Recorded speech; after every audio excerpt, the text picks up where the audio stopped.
Welcome to another episode of 17th Century Tales.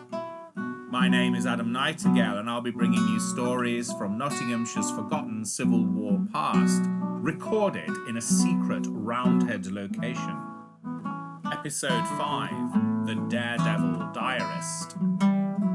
In my normal capacity as museum educator for the National Civil War Centre, I'm sometimes asked by school children, where do you get all these stories from? And it's an easy one to answer when you're talking about the 17th century, because there was a massive explosion in the printing industry and everyone was writing everything down, especially during the Civil Wars, mainly in pamphlet form and distributing them everywhere, either advertising their side's victory or putting a spin on their side's defeat or praising this person or slagging this person off.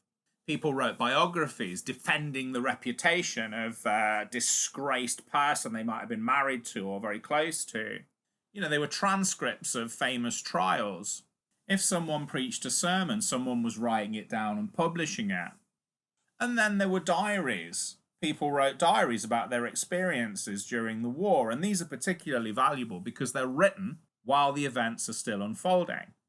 And it's one such diary and diarist we want to look at today. The diarist was a man called John Twentyman. He was a cavalier, he was a pub landlord, and he lived through the 3 sieges of Newark. Now, in spite of what I've said about diaries being written at the time of the event, John Twentyman's diary was actually written retrospectively. So technically it's not really a diary at all, more a fragment of a memoir, because only a few pages of it still exist. But we'll carry on calling it a diary, because that's what everyone else calls it. Now, before we proceed any further, a little bit of advice for anybody who's listening to this as their first episode. I would suggest just pressing pause or stop and going back and listening to episode 1 that gives you the context of the 3 sieges and the basic story of the fighting. Frankly, because I can't be bothered to go over it again. There's even a significantly shorter, kid-friendly version of the 3 Sieges podcast floating around on YouTube somewhere if you don't want to listen to the longer one. But if you insist on ignoring my advice and just want to carry on listening, here are the basic essentials of the 3 sieges. 1. Newark was a Cavalier town. 2. It was the only Cavalier town in this part of the East Midlands. 3. It was very strategically important because of 2 massive roads that linked up the country that ran through the middle of it. And 4. It suffered 3 sieges throughout the duration of what we call the First Civil War. That's the phase of fighting that started in 1642 and ended in 1646 with the capture of King Charles I in Southwell, just down the road from Newark. There. Are you happy? Are you up to speed? Let's carry on. Let's start with the diarist's name, John Twentyman, a very unusual name in an era of unusual names. Names were so much better in the 17th century than they are now. They were a lot more alliterative, like Hercules Hunks and Fateful Fortescue. They were a lot more classical, like Hercules Clay. People must have liked the name Hercules very much back then. Names were a lot more deliberately religious, and consequently they meant something. And they were also very inadvertently comical. Here's an example, and I promise you that this is a real Puritan name of a man and his son. Mr. Praise God Barebones and his son, if Christ had not died for thee, thou hast been damned, Barebones. John Twentyman's family name had originally been Liddell. It was changed due to some great military exploit from an unnamed antecedent of John's. I'll let John explain. Our name was originally Liddell, and one of that name, in some bickering between the boarders at some fort or work with his poleaxe, knocked down 20 men, and so came the change from Liddell to Twentyman. Thanks, John. John Twentyman's great-grandfather was an ironmonger. He was living in Richmondshire in North Yorkshire, and then bought a farm and land in Northgate in Newark, and then kept what John Twentyman calls a shop at the Saracen's Head. In other words, he got involved in the pub trade, albeit seemingly on a part-time basis. John Twentyman's grandfather, also called John Twentyman, was also an ironmonger, but at some point gave ironmongering up and devoted himself exclusively to being a pub landlord. We know where the Saracen's Head used to be. It's currently W.H. Smith's in Newark Marketplace. If you want to get a sense of what the Saracen's Head might have looked like, a few shops up in the corner of the square is the building that used to be the White Hart, a pub that was around at the same time as the Saracen's Head. Incidentally, the only other building that survived the war that still exists in the market square is what used to be the Governor's House. You know what the Governor's House is today? If you've been listening to previous podcasts, you should know. And if you don't know, I'm going to tell you. It's a Greggs. A Greggs. A Greggs. There, I said it. John Twentyman's grandfather clearly had quite a bit of clout in the community, because on April the 5th, 1603, he had the opportunity to stand before King James I when King James I stopped off in Newark midway through his journey from Edinburgh to London in order to claim the vacant throne left by the deceased Elizabeth I. John Twentyman's grandfather gave a speech to King James I in Latin. King James I was clearly impressed with the speech and rewarded him with the right to be purveyor for ware for the expenses of His Highness's household in Yorkshire, Nottinghamshire, Lincolnshire, and Derbyshire. King James I liked the speech enough to request that John Twentyman repeated it as the king continued his progress towards London and went from town to town. When the king asked John Twentyman Sr. his name, and he told him that his name was John Twentyman, the king's attitude changed. Apparently there was a bit of bad blood between the Twentymans of old and the Stuart dynasty. According to the diary, the king said to John Twentyman Sr., "By my soul, thou art a traitor then." That's what King James I actually sounded like. "The Twentymans pulled down Selkirk in Scotland." Sugar. The diary's a little bit confusing about how he did it, or at least it is to me, but John Twentyman Sr. seemed to smooth things over with the king and convince him that he wasn't a traitor. The double-edged encounter with King James I certainly didn't put a dent in the Twentymans' loyalty to the king. And if there were any question marks over the Twentymans' loyalty to the king, when the First Civil War broke out, John Twentyman Jr., John Twentyman the Diarist, who we'll just refer to as John Twentyman from this point on, recorded in his diary for posterity, "Our family was loyal and true to His late Majesty Charles I." When the Civil War began in 1642, John Twentyman was keen to record just how loyal his family were when Newark endured its first encounter with enemy soldiers. 2 troops of Roundhead cavalry from Lincoln had turned up and had positioned themselves near Beacon Hill, with the intention, at least according to John Twentyman, of plundering the town. Newark was in a vulnerable state as the soldiers that had originally been raised to defend the town had been borrowed briefly to help King Charles I fight in Warwickshire. Various members of John Twentyman's family helped raise the alarm and call the town to action. Edward Twentyman, John Twentyman's uncle, had been a soldier. He owned an old war drum. The drum was broken, but John Twentyman Sr. instructed Edward Twentyman to take the drum out and command John Twentyman Sr.'s grandson, Edward Foster, to beat the drum in public and see who would stand for King Charles and their own defence. The plan seemed to work, and the people of Newark gathered and confronted the Roundheads at Beacon Hill, armed with a few guns and farming implements. The 2 troops of Roundhead cavalry from Lincoln, to John Twentyman's bewilderment, turned around and walked away. After this near miss, Newark was reinforced with soldiers provided by the Duke of Newcastle, and siege defences were built. John Twentyman was not impressed with the siege defences, and this is what he said about them. "Very low and thin, a dry ditch which most men might easily leap upon." In February 1643, a Roundhead army marched against Newark and the first siege began. The Parliamentarian army was led by a soldier called Major General Thomas Ballard, who John Twentyman describes as having served in the foreign wars and was so renowned that he was thought to do wonders among us at the beginning of our unhappy discords. John Twentyman gives us a succinct and vivid account of the street fighting that took place inside and around Newark. He reports that the Roundheads set Newark's Spittal and Northgate on fire. He reports that the Roundheads tried to fight their way through Balderton Gate but were repelled by the Newark defenders, who managed to capture 3 of the Roundheads' cannons from them. He reports the defenders of Newark having so few cannons they had to run them around the town to wherever the fighting was the fiercest. Twentyman's most vivid descriptions were of the governor of Newark, John Henderson, a Scottish soldier, riding around on a white horse, constantly giving orders in, and these are Twentyman's own words, continual motion upon his horse that the enemy might not take mark at him. You wouldn't know it from John Twentyman's account of the first siege of Newark, but the first siege of Newark only lasted a day and a half. The Roundheads were very, very badly led, and the resistance from the defenders of Newark was fierce in the extreme. All John Twentyman says about the conclusion of the siege is that God at this time preserved the town, for the Parliament forces drew off and went away.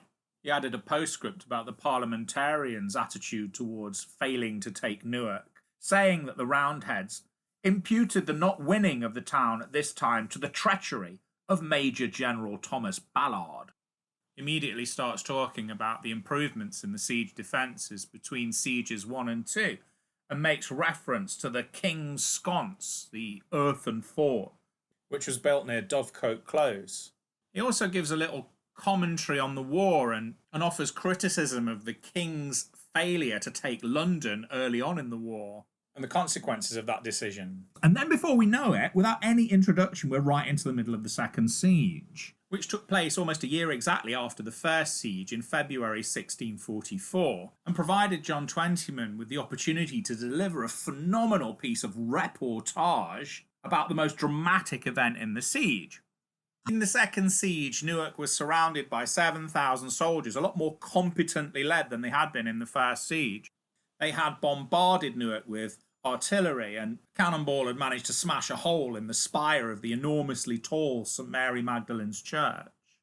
Newark may well have capitulated to the Roundheads had they not been rescued by the King's nephew, Prince Rupert of the Rhine, in a spectacular surprise attack. John Twentyman observed this attack from the spire of the church, and he would have had a really good view, the spire of St Mary Magdalene's being one of the tallest in the country.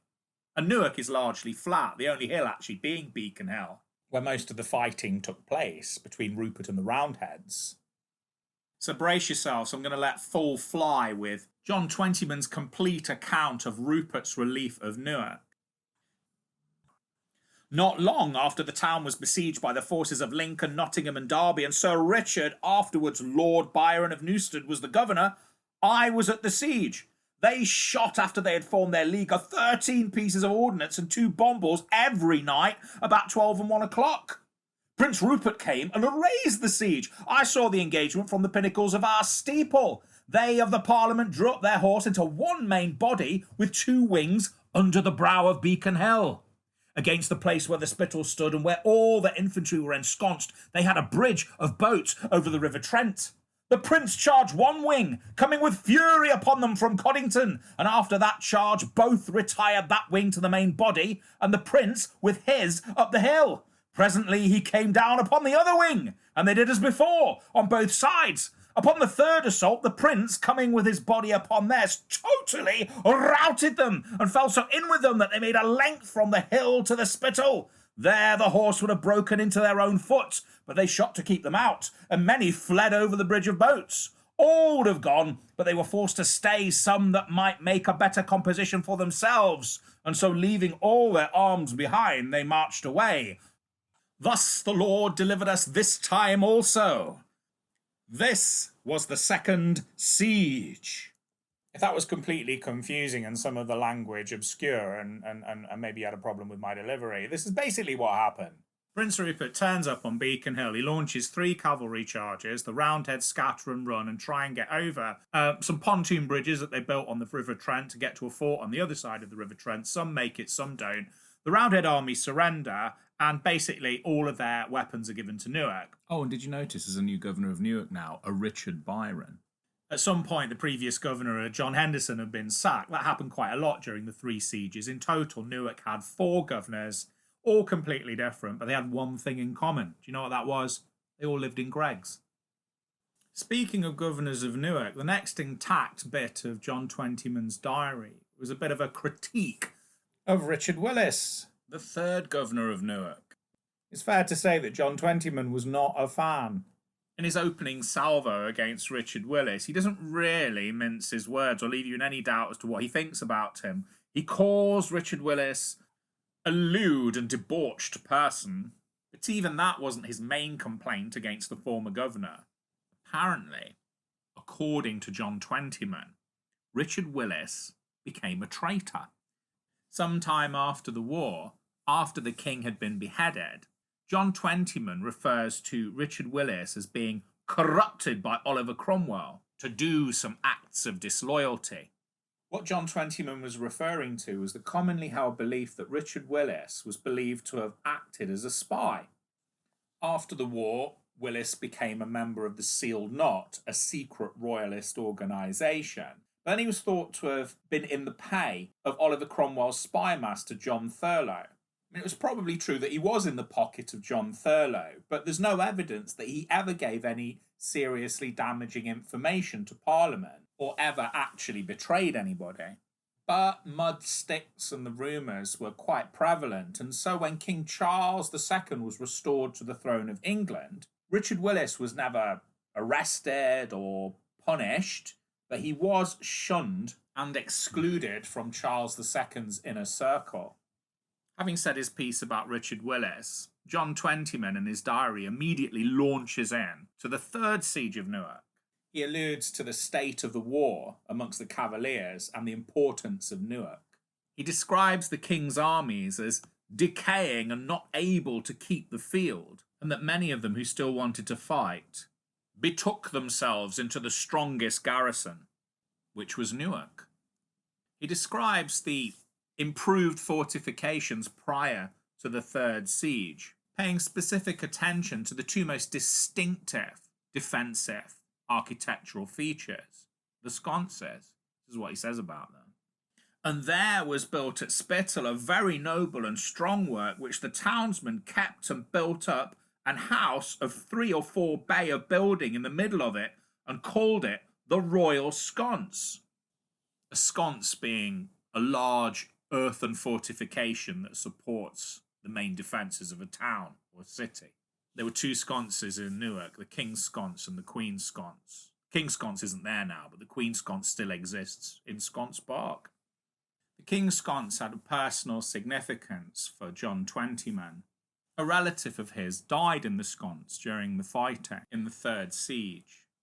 His uncle, Edward Twentyman, who'd played his part in the story of the broken drum that had alerted the defenders of Newark to the presence of Roundheads in 1642, was a captain fighting the Roundheads in the sconce.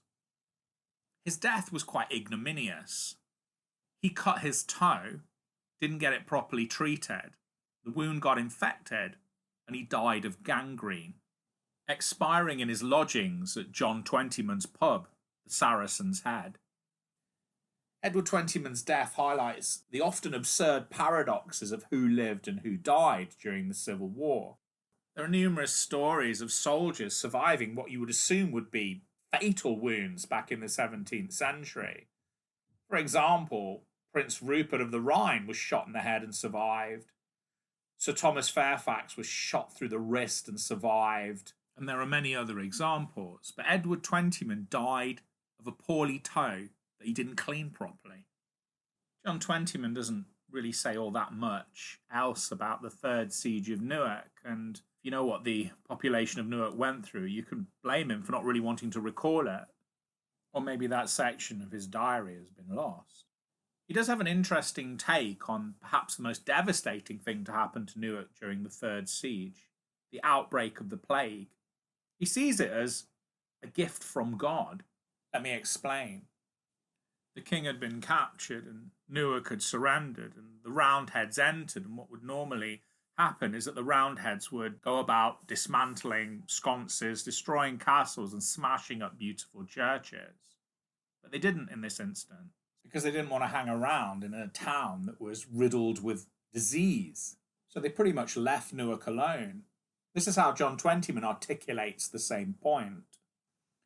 And so it was the merciful providence of God to deliver them out of hands of enraged and unmerciful men, who had long threatened and sought their ruin, to take them into his own, the plague being brought in among them by some soldiers, which came from some other place. I have to say, that's pretty glass half full thinking. And that's about all he wrote. Well, he almost certainly wrote more, but only a few pages of his diary, for want of a better word, remains. The original copy of his diary doesn't exist.